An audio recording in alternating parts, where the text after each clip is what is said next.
Assalamualaikum warahmatullahi wabarakatuh. Pada hari ini saya akan menjelaskan tentang hikayat. Adapun tujuan pembelajaran pada materi kali ini yaitu yang pertama, peserta didik diharapkan mampu mendeskripsikan nilai-nilai dan isi yang terkandung dalam cerita rakyat atau hikayat baik lisan maupun tulisan. Yang kedua, peserta didik diharapkan mampu membandingkan nilai-nilai dan kebahasaan cerita rakyat dan cerpen. Kemudian yang ketiga, peserta didik diharapkan mampu menceritakan kembali isi cerita rakyat atau hikayat yang didengar dan dibaca. Kemudian yang terakhir yaitu peserta didik diharapkan mampu mengembangkan cerita rakyat atau hikayat ke dalam bentuk cerpen dengan memperhatikan isi dan nilai-nilai. Pernahkah kamu membaca cerita rakyat? Di Indonesia, banyak cerita rakyat yang dapat kamu temukan dan kamu baca.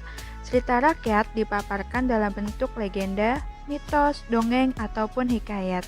Selain membaca, kamu juga perlu memahami nilai-nilai dan isi yang terkandung dalam cerita, khususnya hikayat. Hikayat berasal dari bahasa Arab, yaitu haka yang berarti cerita. Hikayat adalah salah satu bentuk sastra prosa, terutama dalam bahasa Melayu, yang berisikan kisah, cerita, dan dongeng. Jadi, prosa itu adalah karangan bebas, tidak terikat oleh kaidah yang terdapat dalam puisi. Kemudian yang selanjutnya yaitu tentang hikayat. Hikayat merupakan salah satu karya sastra lama yang mengisahkan mengenai kehebatan, kepahlawanan, keanehan, kesaktian, ataupun kemujizatan tokoh dalam cerita.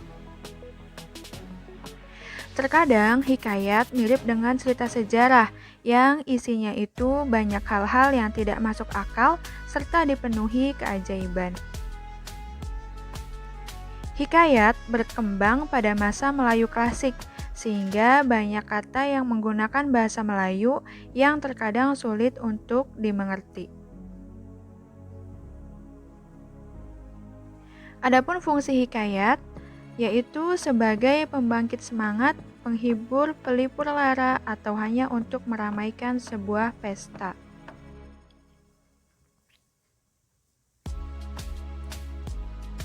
Selanjutnya yaitu ciri-ciri hikayat.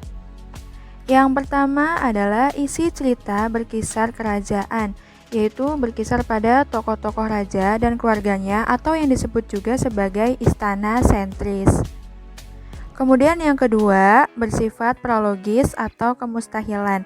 Artinya yaitu mempunyai logika tersendiri yang tidak sama dengan logika umum. Ada juga yang menyebutnya sebagai cerita fantasi.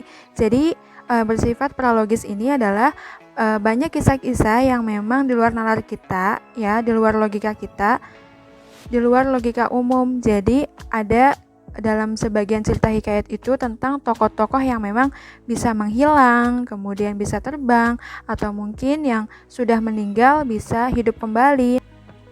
Yang berikutnya adalah menggunakan kata arkais, yaitu penggunaan kata hatta, syahdan, sahibul rakyat, konon, menurut empunya cerita, tersebutlah perkataan, sebermula, titah, dan lain sebagainya. Kemudian yang selanjutnya adalah anonim.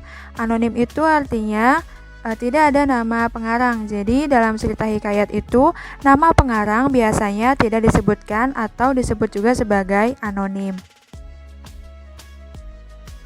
Kemudian tema dominan.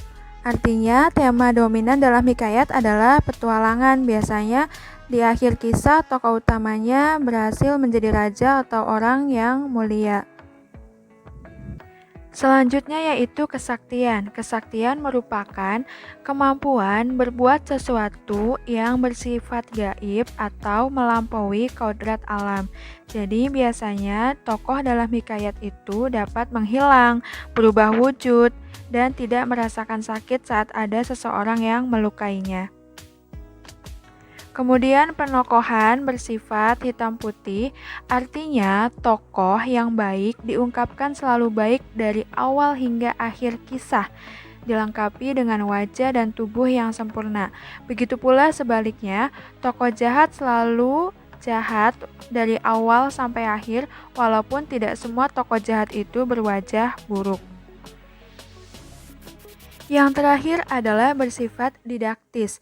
Bersifat didaktis artinya adalah bersifat mendidik, yaitu terdapat nilai-nilai yang dapat diteladani dan diterapkan dalam kehidupan sehari-hari.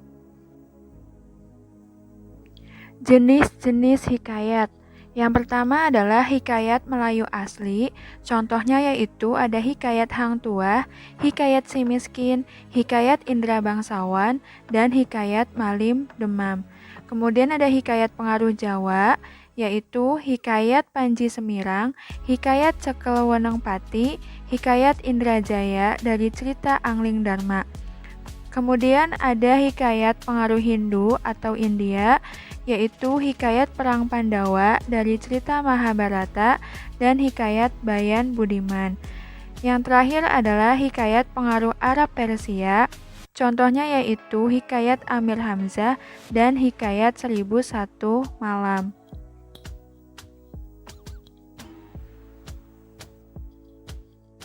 Adapun contoh cerita rakyat Nusantara, yang pertama adalah Roro Jonggrang dari Jawa Tengah, kedua Si Pitung dari Jakarta, ketiga Malin Kundang dari Sumatera Barat, keempat legenda Danau Toba dari Sumatera Utara, kelima legenda Tangkuban Perahu dari Jawa Barat, serta masih banyak cerita rakyat Nusantara lainnya.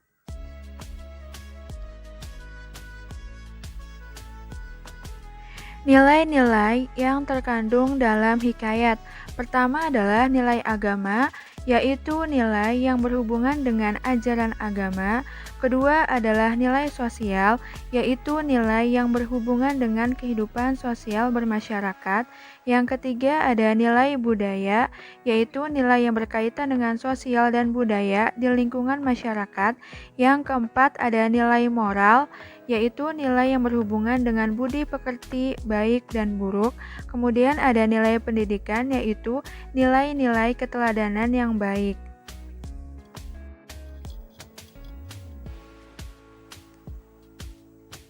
Terima kasih atas perhatiannya pada hari ini. Sehat selalu, sampai jumpa pada pertemuan berikutnya. Wassalamualaikum warahmatullahi wabarakatuh.